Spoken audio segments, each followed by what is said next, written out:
사도행전 14장 19절부터 28절까지 말씀을 교독하겠습니다. 유대인들이 안디옥과 이고니온에서 와서 무리를 충동하니 그들 돌로 바울을 쳐서 죽은 줄로 알고 시외로 끌어내치니라.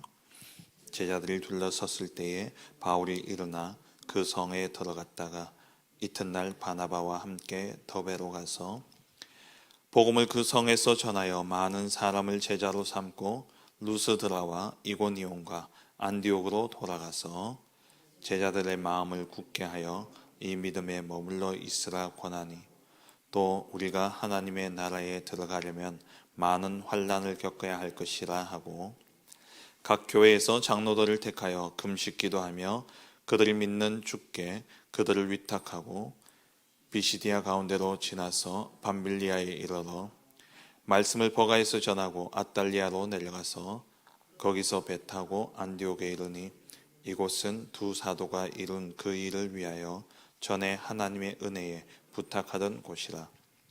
그들이 이르러 교회를 모아 하나님이 함께 행하신 모든 일과 이방인들에게 믿음의 문을 여신 것을 보고하고 제자들과 함께 오래 있으니라. 아멘.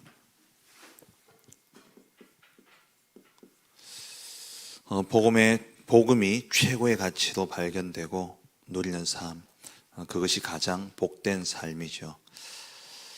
그런데 하나님께서 정말 우리를 위해서 성삼위 하나님의 축복과 함께 보좌의 축복과 그 능력을 예배놓고 우리를 부르셨는데, 우리가 이 축복의 눈이 열려지지 않는 이유가 무엇입니까? 정말 복음이 최고의 가치인데 이 축복을 하나님 우리에게 주셨음에도 불구하고 이것을 볼 수 있는 눈이 열려지지 않는 이유가 뭐냐? 그 이유는 복음 이전에 우리에게 각인 뿌리 체질되어져 있는 것이 있다는 겁니다.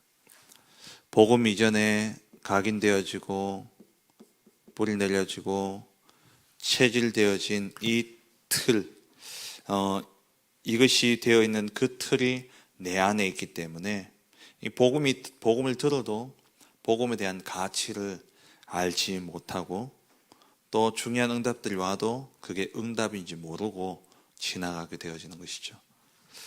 그래서 우리는 날마다 이 복음의 말씀을 듣고 묵상하면서 각인 뿌리 체질을 바꿔야 됩니다. 이 복음의 말씀을 듣고 묵상함으로써 복음 이전에 각인되어져 있고 우리에게 뿌리 내려져 있고 이 체질되어진 이 틀을 바꿔야 되는 것이죠.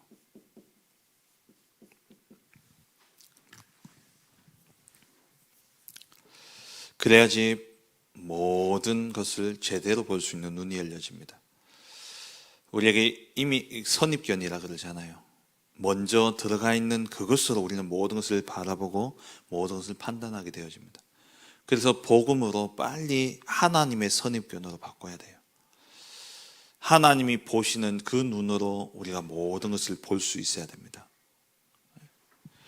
그렇게 복음으로 모든 것을 볼 수 있는 그러한 눈이 열리기까지 우리에게 각인 뿌리 체질되어진 이것이 바뀌어져야 되는 거죠. 그렇게 되어지면 이 복음으로 모든 것을 볼 수 있는 이때에 이제 복음의 눈으로 모든 것을 보게 되어지는데요.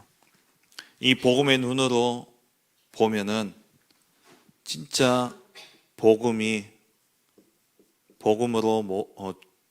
모든 것이 되어지고 복음은 충분하고 완전함이 보여지게 되는 겁니다. 복음은 완전한 것이고 복음은 충분하고 복음은 모든 것이다라는 사실이 그제서야 보여지게 되는 것이죠. 하나님이 이 복음 안에 모든 것을 다 주셨음을 보게 되어집니다. 그러니까 우리에게 각인 뿌리 체질되어져 있는 이것들, 세상이 던져주는 메시지들, 고린도후서 10장 4절에서 5절에 나오는 것처럼 세상의 모든 이론과 하나님을 대적하여 높아지려는 그 모든 세상의 지식들, 그게 우리에게 각인뿌리 체질되어져 있다 보니까 이 복음을 깨닫지도 못하고 또 복음의 가치를 알지도 못하고 복음 안에 있는 이 어마어마한 축복들을 모르다 보니까 다 놓치며 살아가는 거죠. 그래서 날마다 우리가 복음의 말씀을 듣고 묵상함으로써 먼저 각인 뿌릴 체질이 되어져 있는 이 틀들이 바뀌어지게 될 때에 비로소 복음의 눈으로 모든 것을 보게 되어지는데, 진짜 이 복음 하나면 충분하구나, 복음은 완전하구나, 이 복음은 모든 것이구나, 이 사실이 보여지게 되는 것이죠. 그런데 이것을 보지 못하니까, 이 눈으로 보지 못하고 이 복음의 가치를 모르다 보니까,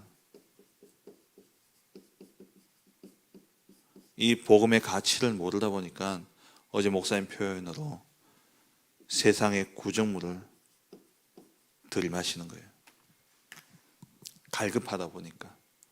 갈급은 한데 참된 해답을 알지 못하다 보니까 이것저것 닥치는 대로 목마르니까 마시는데 그게 오히려 자기를 죽이는 줄도 모르고 갈증은 더 심해지는 그러한 결과를 낳게 되어지죠. 요한복음 7장 37절 38절에 예수님 말씀하시기를 누구든지 목마르거든 내게로 와서 마시라.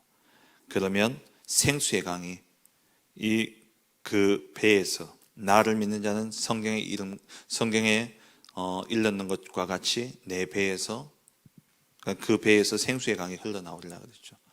그러니까 나를 마시라. 진짜 복음만이 우리의 갈증을 해소할 수 있는데 이것을 모르다 보니까, 복음 하나면 다 되는데 이 가치를 모르니까 자기 나름대로의 가지고 있는 가치 기준에 따라서 이것저것 들이마시는데 오히려 그게 더 갈증을 심하게 만들고 나아가 죽게 만드는 것이죠. 그래서 정말 우리가 이 복음이 최고의 가치로 발견되고 누려지는 그러한 삶을 우리가 살아야 됩니다. 그러기 위해서는 어떻게 해야 되느냐? 먼저는 이 복음의 가치를 알기 위해서, 정말 복음의 가치는 어디서 발견되어지냐 하면은 인간에게 나타나 있는 그 고통과 거기에 대한 해답이 무엇이냐라는 거죠.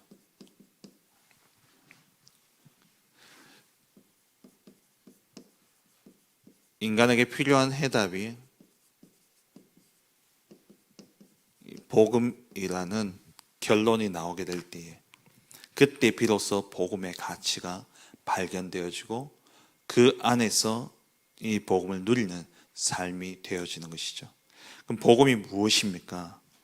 복음은 예수 그리스도죠.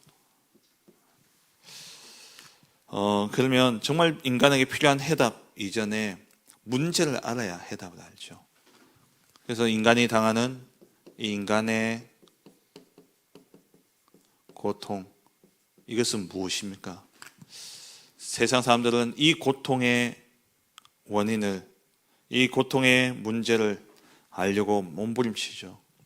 세상이 말하기를, 플라톤은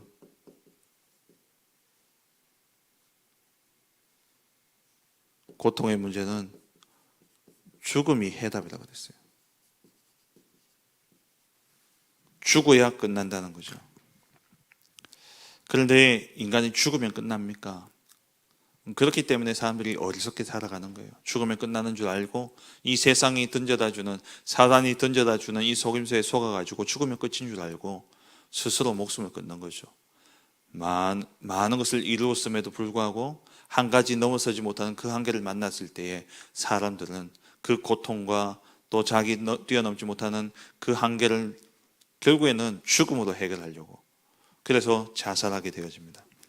근데 죽으면 끝납니까? 죽음 이후에는 반드시 심판이 있고, 심판 이후에는 내세가 있죠. 하나님을 만나지 못한 자들은 반드시 지옥에 가게 되어 있습니다. 그게 나만의 문제가 아니라는 거예요. 거기서 끝나지 않고 후대와 가문에 그대로 전달되어지는 것이죠.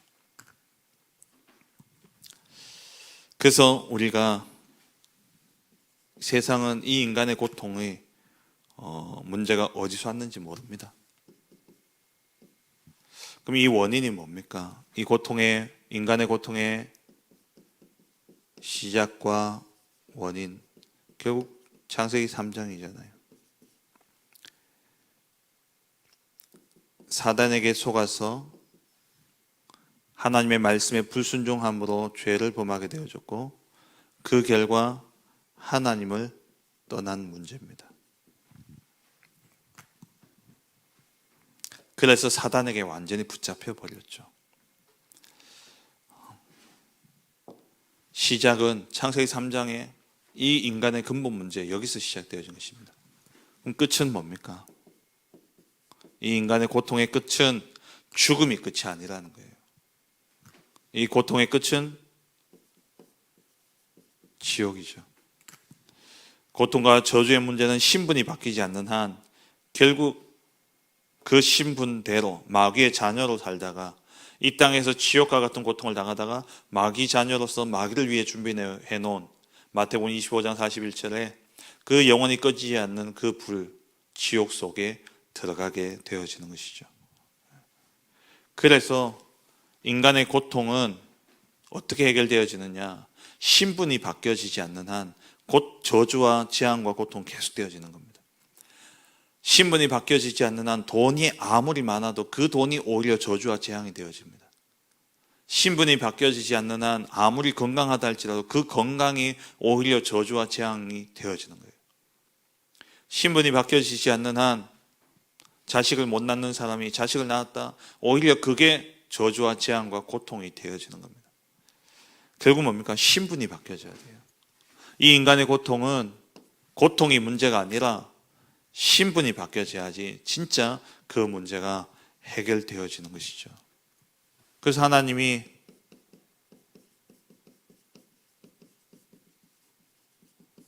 신분을 바꿀 수 있는 해답을 주셨습니다. 그게 바로 그리스도죠. 예수 그리스도입니다. 그래서 한마디로 복음이죠. 신분을 바꿀 수 있는 해답, 복음을 주셨는데 이 복음은 바로 복음의 핵심은 예수 그리스도입니다.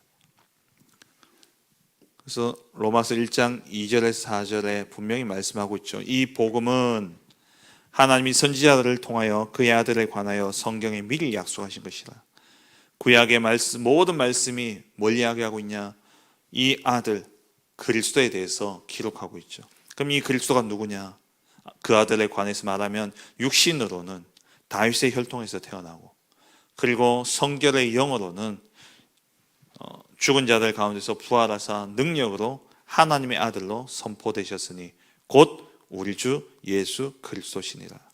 그럼 주어와 동사만 보면요, 이 복음은 예수 그리스도시니라. 복음이 바로 그리스도죠. 그럼 이 그리스도가 하신 일이 뭡니까?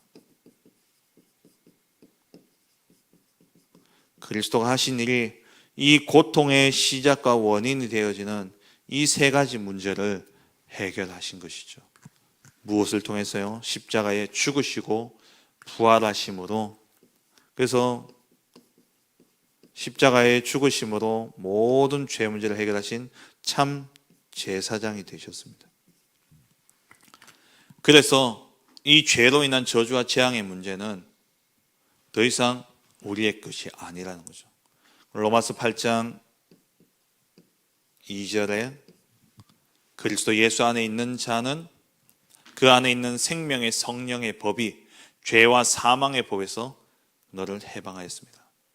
죄와 사망의 법은 아무리 좋은 것을 가져도 그게 결국에는 저주와 재앙과 고통을 가져다 주는 겁니다.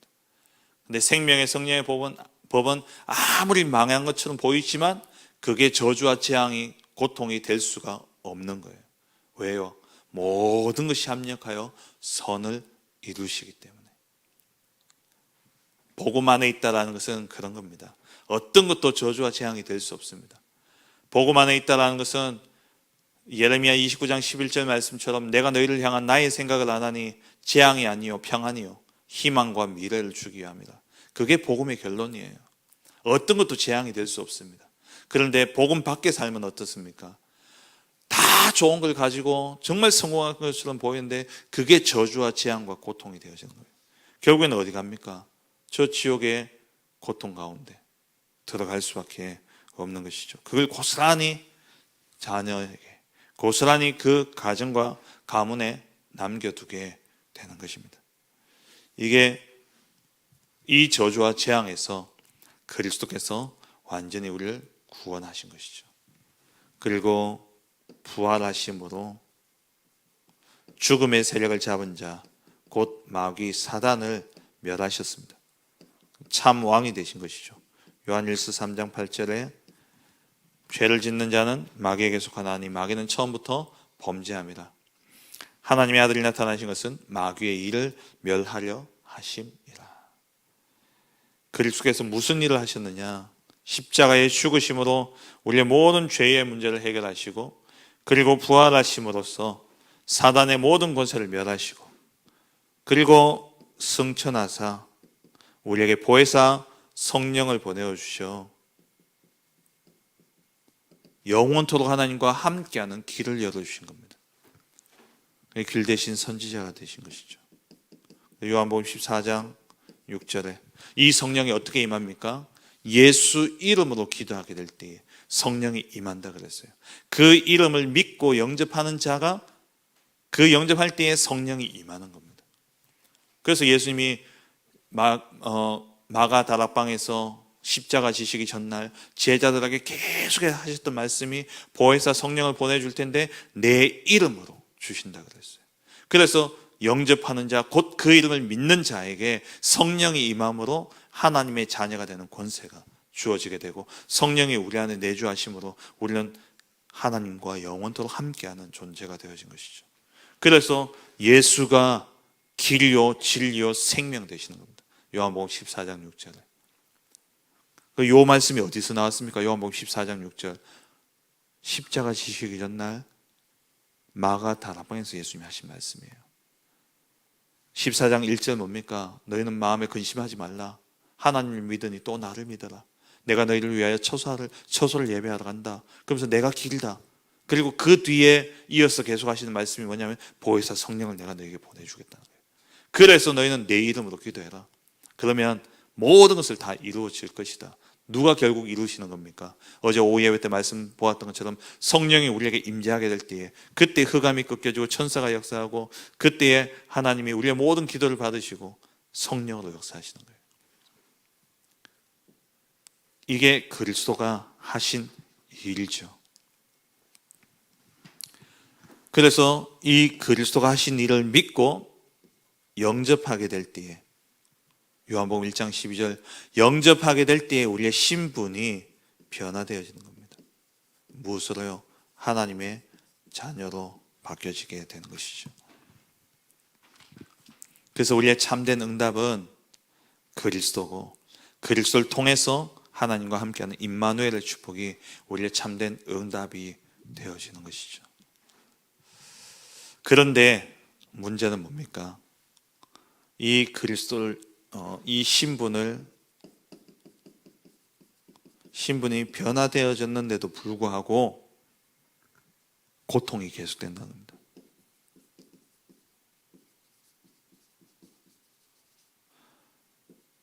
신분이 변화된 후에도 고통이 계속되어집니다. 이 고통은 어떻게 해결해야 됩니까?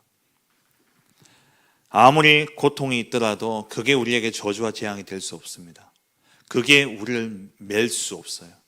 우리는 매이지 않는, 그 고통에 매이지 않는, 더 이상 매일 필요가 없는 그러한 존재죠. 그 고린도후서 12장 1절에서 10절 말씀에 바울이 자기에게 있는 이 육체의 가시의 문제, 그 고통의 문제, 예수 그리스도를 믿고 영접했음에도 불구하고 대전도자로서 그렇게 현장을 다니면서 복음 증가하는 전도자로 살았음에도 불구하고 이 바울에게는 끊임없는 정말 힘든 그러한 고통이 육체의 가시가 따라다닌 겁니다. 이걸 해결하려고 바울이 3번이나 전심으로 기도했어요. 어느 정도로 기도했냐? 몸 안에 있는지 몸 밖에 있는지 모를 정도로 깊이 기도했는데 그때 하나님이 답을 주셨죠.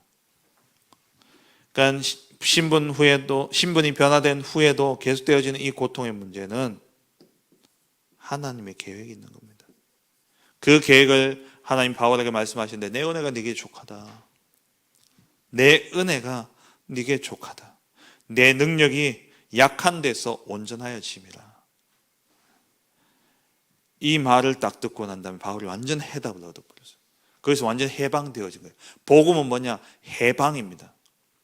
해결도 해결이지만 해방이에요. 매이지 않는다는 말입니다. 그 환경과 문제는 그대로 있을지라도 해결되어지는 것이 아니라 완전한 해방이 진짜 복음이에요. 바울이 이 문제에서 완전히 해방되어지는데 그때에서 바울이 뭐라고 이야기합니까? 나는 오히려 이제 이 약한 것을 자랑한다. 그전에 이 약한 것이 부끄럽고 수치스럽고 그래서 이 문제 해결해 달라고 그렇게 기도했는데 이제 바울의 자랑이 되어진 거예요. 이제 이 약한 것 때문에 그리스도의 능력이 내게 계속 머물기를 나는 원한다. 그래서 바울이 이제는 그리스도를 위해서 약한 것과 능력 당하는 것과 또 궁핍과 박해와 공고를 오히려 기뻐한다. 왜냐? 내가 약한 그때의 강함이기 때문이다 말씀하시죠. 신분 변화되어진 후에도 하나님의 자녀가 된 후에도 왜 계속되어지느냐 이 고통이. 그렇다면 거기는 하나님의 계획이 있는 겁니다. 뭐 하기 위한 계획입니까? 지난주에 우리 주셨던 강단 말씀처럼 결국 하나님은 우리에게 증인 삼기 위한 하나님의 계획이 있는 것이죠. 하나님의 계획만 찾아내면요 더 이상 매이지 않습니다. 자유할 수 있어요. 참된 해방 축복이 임하게 되죠. 그래서 하나님의 계획이 발견되면 비로소 여기서 감사와 감격이 나오게 되는 것입니다. 두 번째로 이 복음이 최고의 가치로 발견되고 누리는 삶을 살기 위해서는 복음의 가치를 가지고 완전 복음으로 승리하는 삶을 살아야 됩니다.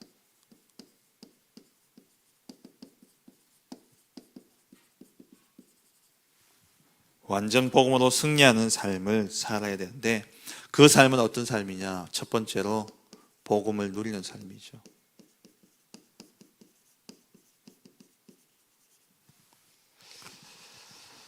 복음을 누리는 삶은 한마디로 모든 문제를 가지고 하나님의 능력 누리는 기도 속으로 들어가는 겁니다.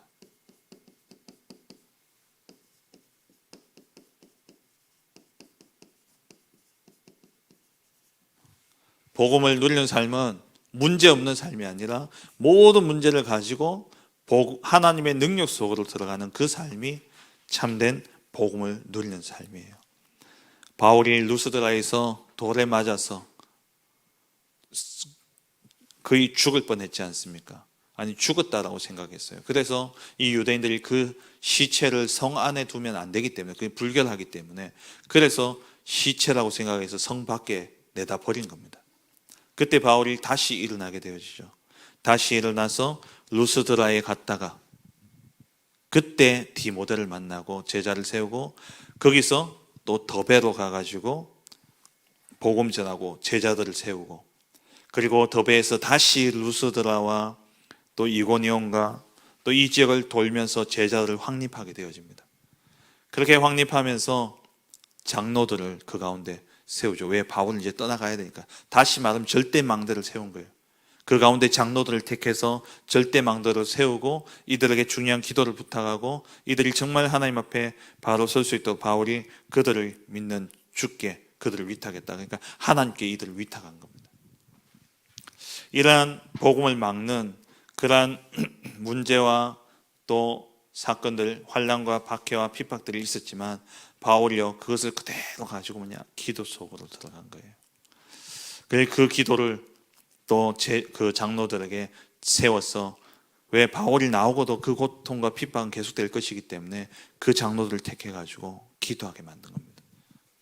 결국 우리가 문제를 해결하려고 애쓰는 게 아니라 그 문제를 가지고 하나님께 나아가는 삶, 그게 복음을 누리는 삶이에요. 마태복음 11장 28절에 수고하고 무거운 짐진 자들아 다 내게로 오라 내가 너희를 쉬게 하리라. 이게 복음입니다. 문제 해결하고 와라, 그게 아니라 가지고 오라는 거예요. 모든 문제를 가지고 하나님께 가져가는 것. 그러면 하나님이 해결하시는 것이죠. 그래서 복음의 하나님의 능력을 아는 사람은 모든 문제를 가지고 하나님을 의지하고 기도 속에 들어가게 되어집니다. 그래서 이 비밀을 누렸던 바울은, 이 복음의 가치를 아는 바울은 빌립보서 3장 8절 9절에 그리스도 예수를 아는 지식이 가장 고상하다 이야기했죠. 왜 그렇습니까? 근본 문제를 해결할 수 있는 유일한 길은 오직 그리스도밖에 없기 때문에. 그래서 내가 이 그리스도께 발견되길 원한다 그랬어요. 그러면서 그 정도로 가치가 있기 때문에 바울은 날에 달려갈 길과 주 예수께 받은 사명, 그 은혜의 복음을 증언하는 일을 마치려 하면은 내 생명을 조금 더 귀한 것으로 여기지 아니하노라. 정말 복음의 가치를 아는 사람, 그 복음을 위해서 죽을 수 있는 것이죠. 이 복음의 가치를 깨닫고 누리면 반드시 응답이 오고 증거가 나타나게 됩니다. 이 증거가 왔을 때에 많은 사람들이 자칫 잘못하면은 나를 높이게 되어져요. 그런데 복음, 완전 복음으로 승리하는 삶은 결국 내가 높아지는 순간 사단의 밥이 되어지는 겁니다. 내게 나오는 순간 사단에게 완전히 잡혀버려요. 그래서 우리는 하나님께 영광 돌리는 삶이 되어야 돼요. 진짜 복음으로 승리하는 삶은 모든 것을 하나님께 영광 돌리는 삶, 그게 바로 복음으로 승리하는 삶이죠. 바울이 너희가 선줄 알거든 넘어질까 조심하라 그랬죠. 교만은 패망의 선봉이라, 잠언에 나오는 말씀처럼 우리가 내 것이 나오는 순간, 나를 높이는 순간, 그게 바벨탑 아닙니까? 바벨탑 실컷 쌓으면서 한 이유가 뭐냐니까 이성을 쌓아서 우리 이름을 내자. 그게 목적이라면 결국 사단의 밥이 되어집니다. 우리는 모든 것이 하나님께 영광이 되어야 돼요. 그래서 오늘 본문에 보면은 앞에 바울이 루스드라에서 나면서부터 걷지 못하는 자를 치유했는데, 이 치유되어진 역사를 보고요, 이 루스드라 사람들이요 난리가 난 거예요. 자기들이 믿는 신들이 현현했다고, 나타났다고. 그러면서 제우스다, 헤르메스다. 그러면서 바울은 말을 잘하니까 헤르메스라 그러고, 이 바나바는 제우스라 그러면서 막 높이니까 이제 이들을 세워놓고 제사를 지내려고 한 거예요. 그래서 바울이요 이것을 막죠. 막고 그러면서 하나님께 영광을 돌린 겁니다. 우리의 모든 삶의 기준이 고린도전서 10장 31절 무엇을 먹든지 마시든지 하나님께 영광이 되어져야 됩니다. 모든 일의 기준은 뭐냐? 모든 일의 기준은 복음에 유익하냐? 이것이 하나님께 영광이 되어지느냐? 이것이 우리의 선택의 기준이 되어야 되는 것이죠. 그래서 바울은 모든 것의 기준이 뭐냐? 복음에 유익되어지는 것, 하나님께 영광이 되어지는 것, 이게 바울의 기준이었습니다. 그래서 약한 자들 앞에서는 약한 모습으로, 강한 자에게는 또 강한 모습으로, 율법이 있는 자들에게는 율법이 있는 모습으로, 율법이 없는 자들에게는 율법이 없는 자유로운 모습으로. 왜 그렇게 하냐? 그들을 얻기 위함이라. 복음을 위해서죠. 복음에 유익한 것, 그게 바울의 모든 기준이 되어졌습니다. 고린도전서 9장 19절에서 22절이죠. 모든 사람에게서 내가 자유롭지만 모든 사람에게 종이 된 것은 더 많은 사람을 얻고자 합니다. 이게 바울의 모든 기준이었습니다. 그리고 세 번째로 우리가 복음으로 완전 승리하는 삶은 한 번 응답받고 끝나는 것이 아니라 지속되는 응답을 누리는 삶이죠. 지속적으로 응답을 받아야 됩니다. 지속적으로 응답받는 길은 뭐냐 하면은 말씀을 마음에 심는 겁니다. 이것이 지속적으로 응답받는 삶이죠.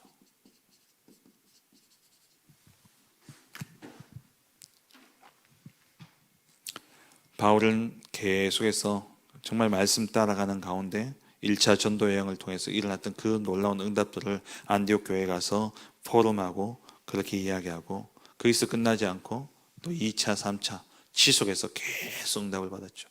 우리가 지속할 수 있는 것은 하나님의 은혜가 아니면 안 됩니다. 하나님의 은혜가 임하기 때문에. 그래서 이 바울을 통해서 하나님이 이방인들의 문을 여시고 하나님이 함께 행하시면서 계속해서 1차 전도 여행으로 끝난 것이 아니라 2차, 3차 계속되어지는 이 응답을 누리게 되어진 것이죠. 그래서 키는 뭐냐? 말씀을 마음에 담는 기도. 그래서 요한복음 8장 31절 32절에 제자는 어떤 자가 제자입니까? 너희가 내 말에 거하면 참으로 내 제자가 되고 진리를 알지니 진리가 너희를 자유케 하리라. 말씀을 마음에 담을 때에 그때에 진짜 제자가 되어지고 모든 것이 살아나고 그 제자를 통해서 열매가 맺혀지는 지속되어지는 응답을 누리게 되어지는 것이죠. 그래서 시편 109편은 말씀에 대해서 기록되어져 있잖아요. 시편 119편의 모든 절이 하나님의 말씀에 대해서 이야기하고 있습니다. 그런 가운데 25절에 내 영혼이 진토에서 붙어 싸우니 주의 말씀대로 나를 살아나게 하소서. 말씀이 나를 살리는 거예요. 그리고 107절에 나의 고난이 매우 심하오니 여호와여 주의 말씀대로 나를 살아나게 하소서. 말씀이 결국 우리를 살리기 때문에 말씀이 내 마음속에 심겨져야 됩니다. 154절도 마찬가지죠. 119편 154절에 주께서 나를 변호하시고 나를 구하사 주의 말씀대로 나를 살리게 하소서. 하나님의 말씀을 마음에 담는 기도 속에서 일어난 응답이어야 진짜 응답입니다. 말씀 속에서 모든 것이 살아나요. 히브리서 4장 12절 하나님의 말씀은 살아있고 활력이 있어서 영혼과 육신과 마음 생각까지도 다 치유하는 게 하나님의 말씀 아닙니까? 에스겔서 37장에 마른 뼈다귀가 어떻게 살아납니까? 말씀을 대언하게 될 때 이 뼈들이 엉겨붙고 그리고 살아나면서 이것이 곧 군대가 되어졌습니다. 말씀을 마음에 담고 기도하는 것, 즉 언약 잡고 우리가 기도하면 나와 관계되어진 모든 현장에 보호자의 능력과 역사가 나타나게 되어지는 것이죠. 그래서 우리의 결론은 하나님 우리에게 주신 영원한 말씀, 언약 이것 붙잡고 오로지 기도하는 겁니다. 이때 내 능력과 내 수준과 상관없이 하나님이 보호자의 능력으로 우리에게 역사하사